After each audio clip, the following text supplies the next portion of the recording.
Good morning, folks. Today's the day. Third film of the month, Climate Forcing, comes out this afternoon. We'll have details in a minute, but there is work to be done first.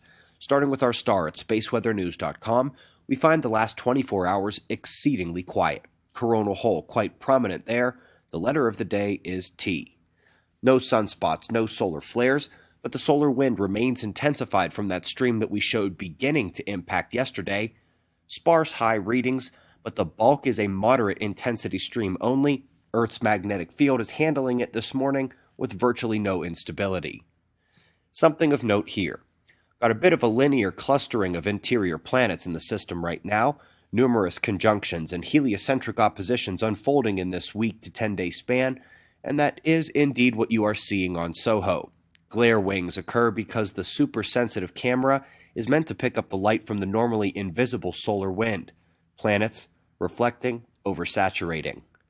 El Paso broke a record for most 100-degree days and then sat inside while a powerful hailstorm roared through and took its frustration out on car windows. I was beginning to think that volcanoes were going to steal the show from the earthquakes during this current alert. I suppose the quakes were just waiting for that second coronal hole. Alert period not over yet. And we move on to the science discoveries. Starting with a massive exoplanet, it's got a tremendously eccentric orbit. I do wish they hadn't overlaid it on our system for reference, because I've already seen a few people not actually read the article and claim this exoplanet 100 light years away is coming to crash through our system. It is not. Up next, we've got gold and platinum, the most lucrative event here, with a phenomenal spectral presentation indicating that there was tremendous production of gold and platinum in what they think was a star collision and resulting nova. Some more aesthetically pleasing space images up next as we see the cosmos in infrared. Spitzer revolutionized how we see the low-energy light of the universe, invisible to the human eye, and these photos and linked stories celebrate its Sweet 16. The top story today would have been very nice to have about a month ago when planning and making the third film coming out today.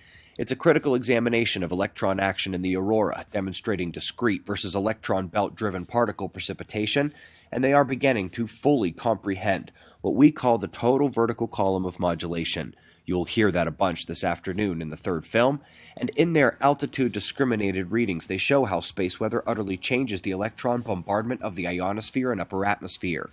This directly ties down into the global electric circuit, which does, of course, reach all the way through the air and even to the crust. Again, would have been nice to have that one before the movie, but this third film does indeed come out at noon in the eastern U.S. Got a link below for that one as well. We greatly appreciate your support. We've got the first two films linked below if you need to catch up. We've got your wind map forecasts and shots of our star to close, and we'll do this all again tomorrow, right here, but right now it's 4:45 a.m. in the new Valley of the Sun. Eyes open, no fear. Be safe, everyone.